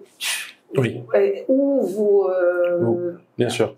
Et là, il faut vraiment il faut booster, il faut vraiment booster la croissance. Oui. Il faut booster. Donc vous avez besoin de. Oui, mais c'est pas un ticket entre 2-3 millions. C'est pas un ticket pour faire pas globalement, mais pour faire juste un take-off. C'est pas très bien. Donc pour accompagner la croissance que vous êtes en train de commencer à créer. Et moi, je pense que c'est pas comme vous avez expliqué, c'est votre envie aussi d'être partie de ça. Et c'est la nature de humanity. En fait, je me dis que pour ce genre de projet d'ailleurs ça s'appelle Ayadi, donc les mains.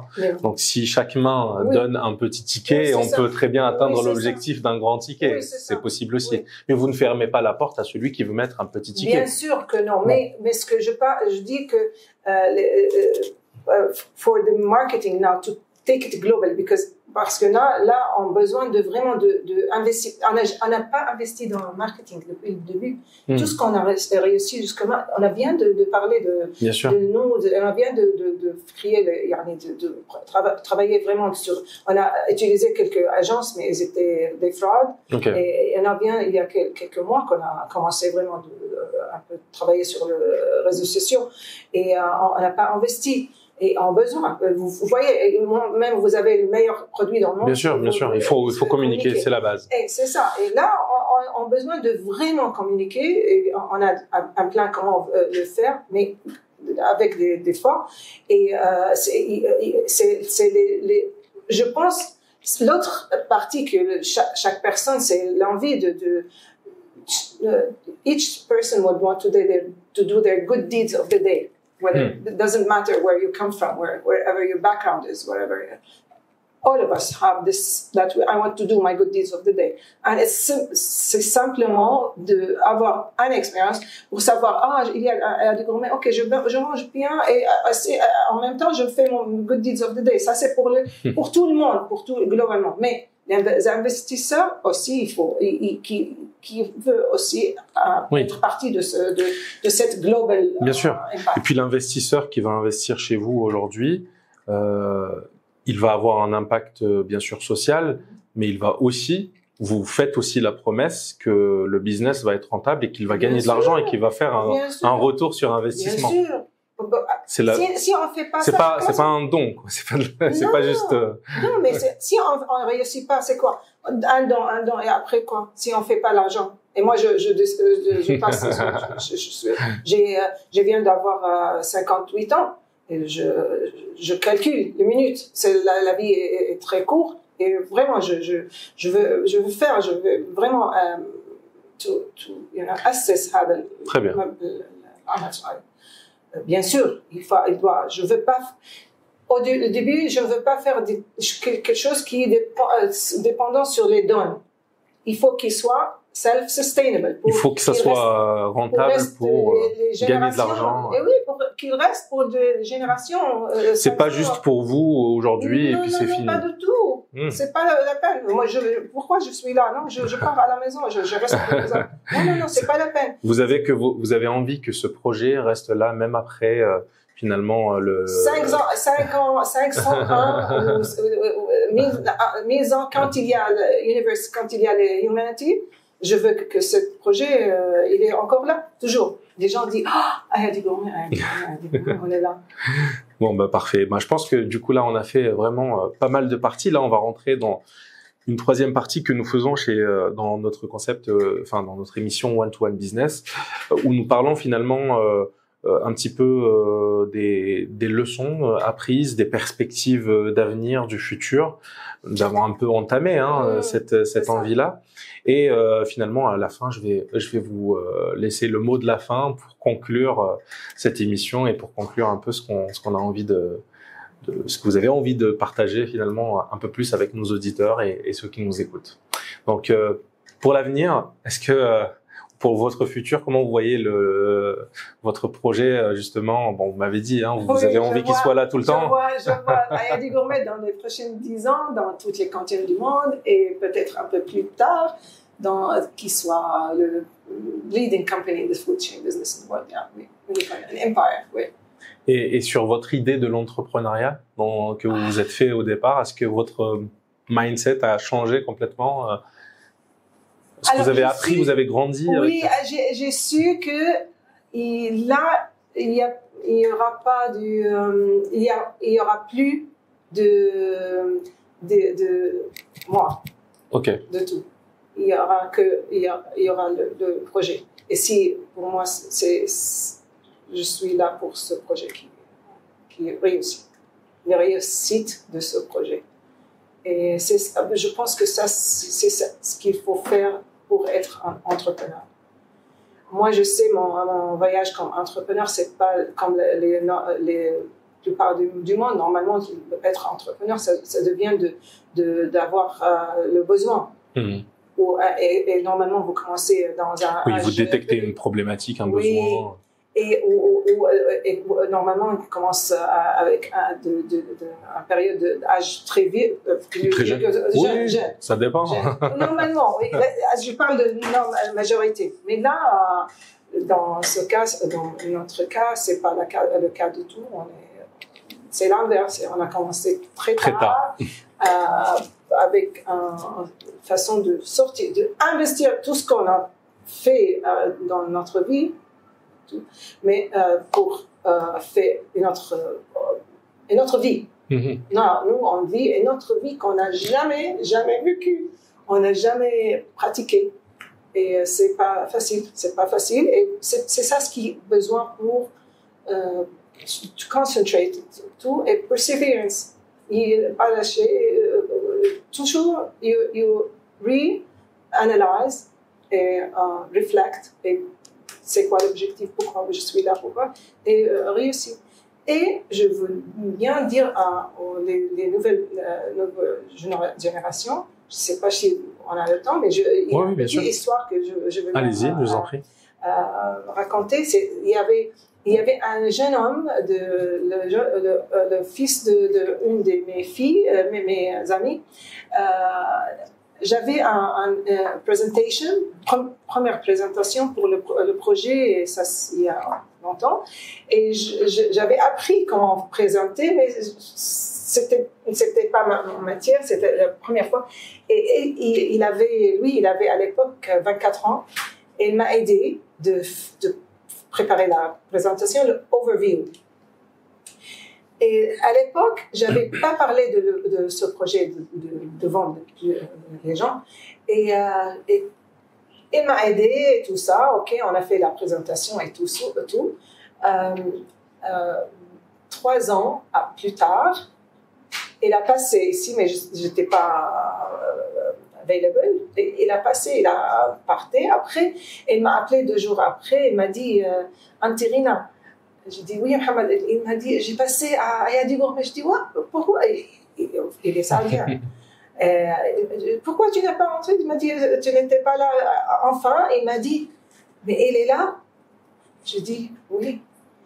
Il m'a dit, Ayadi Gourmet est là. Ça existe.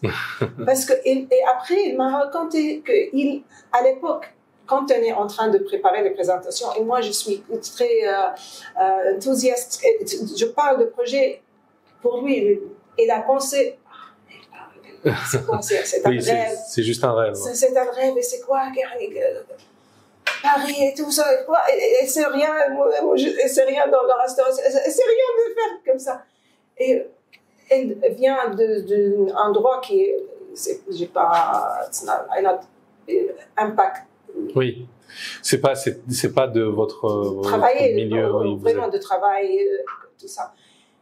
Et il m'a dit, j'ai pensé ça, mais là, il est là, on peut réussir, c'est un rêve, mais c'est plus un rêve, c'est ce que vous avez finalement imaginé, vous avez réussi à le mettre, le réaliser physiquement et à le concrétiser. Oui, malgré finalement toutes ces personnes qui vous disent que oui, elle parle. Oui, et pour lui, c'était très influence. Après, il a commencé de faire son projet lui-même pour faire une. Ça l'a influencé dans son idée de résoudre, de réaliser ça.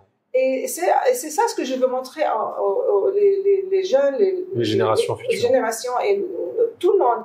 Il n'y a pas un obstacle. Ok, je viens d'un social aristocrate et tout ça. À l'époque, c'est quoi la restauration? C'est pas des choses présentables.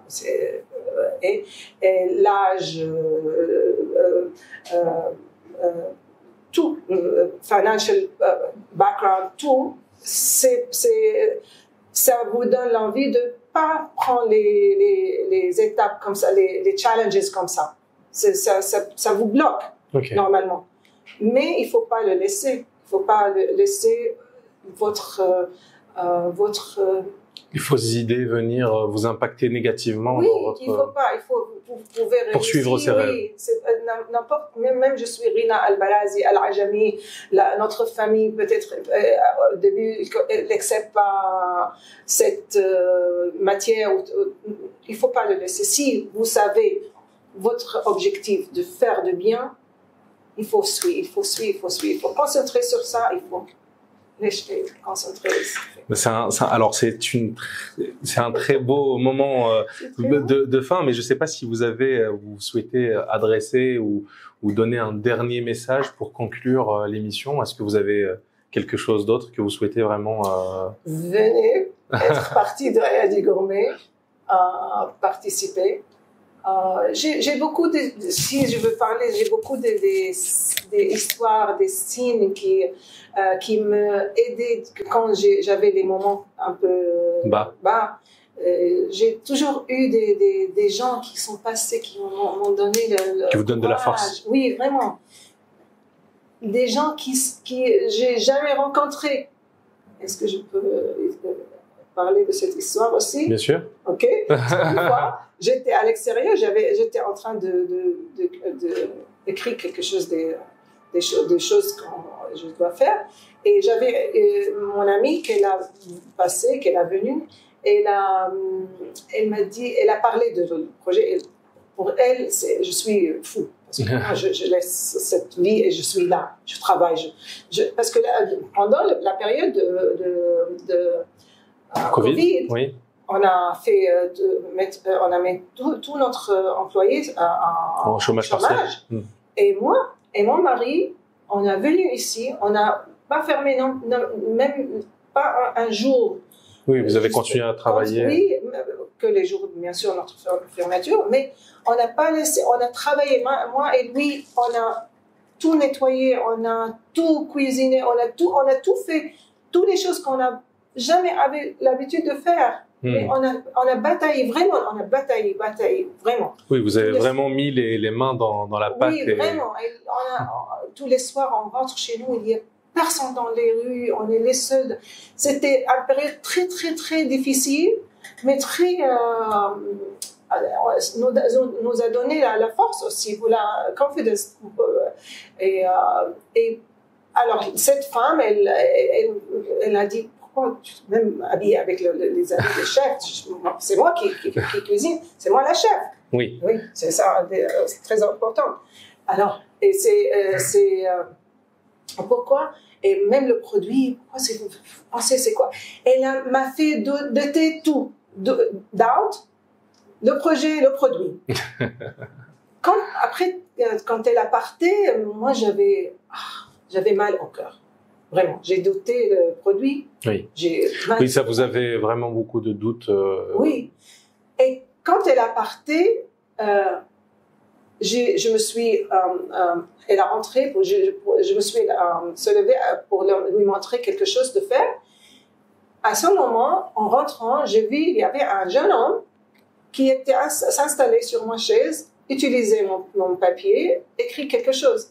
Et quand je me suis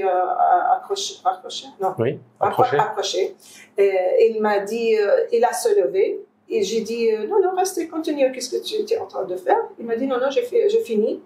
Il a parté. J'ai dit, non, tu as laissé le papier que tu avais. Et il m'a dit, c'est pour toi. Il a parté. Je n'ai jamais rencontré un jeune homme de peut-être 18 ans. Il a écrit sur le mot, prenez soin de vous, bon courage, avec un cœur comme ça, et des bisous. Parisien. Oui. Signé parisien. Et ça, pour moi, c'est un message qui a construit mon cœur, qui a construit mon monde, qui a construit ma force. Et c'est un message. Bien sûr. C'est quoi les odds d'avoir quelqu'un qui n'est jamais passé ici, et qui vient et qui vous laisse un petit message. Écrit ce message-là. Et vraiment, j'ai rencontré beaucoup d'histoires comme ça. Bon, ben c'est une très belle histoire, je pense, pour conclure sur cette histoire. Oui. Merci Rena de nous avoir partagé ce beau moment et cette histoire qui est juste incroyable et qui continue, et j'espère qu'elle va continuer longtemps.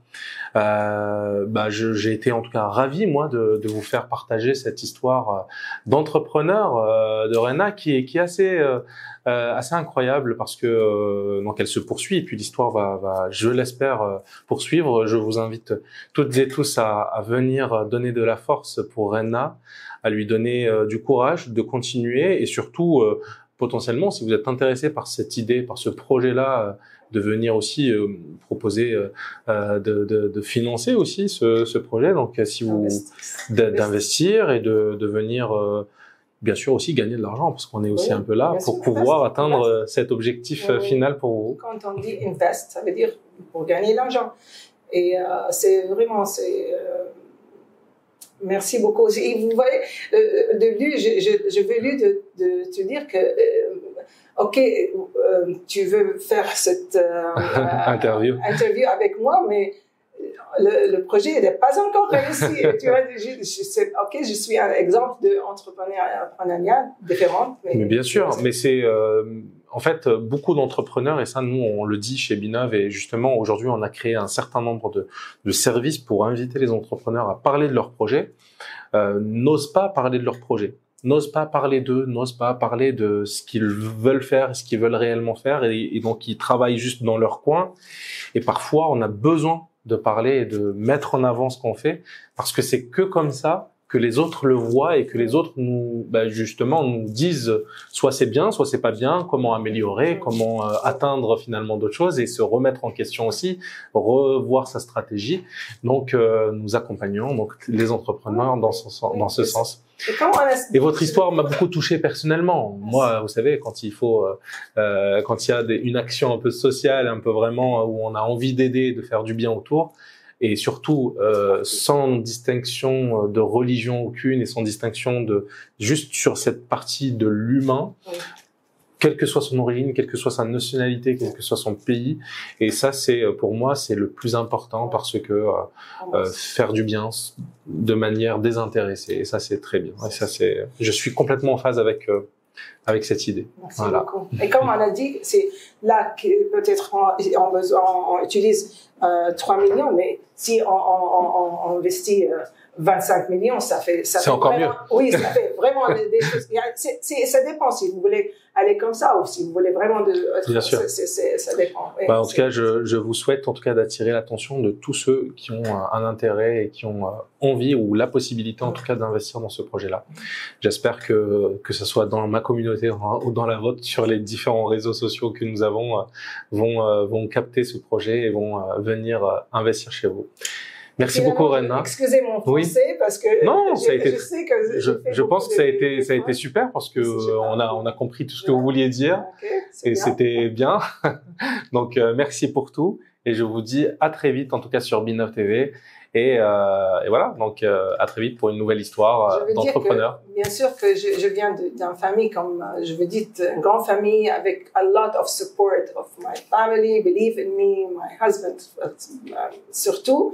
Et mes filles, tous ils sont support. Je vous supporte dans cette aventure. Yeah, my family, everybody. Bah oui, c'est une aventure familiale, quoi. Yes. Quelque part, vous avez embarqué tout le monde. Même les amis qui sont vraiment fait un effort de support aussi, de n'importe quel genre de support. Ils ont vraiment fait a lot of support. Yeah. Super. Merci pour tout. Je vous dis à très vite sur B9 TV pour une belle histoire encore d'entrepreneur. Au revoir.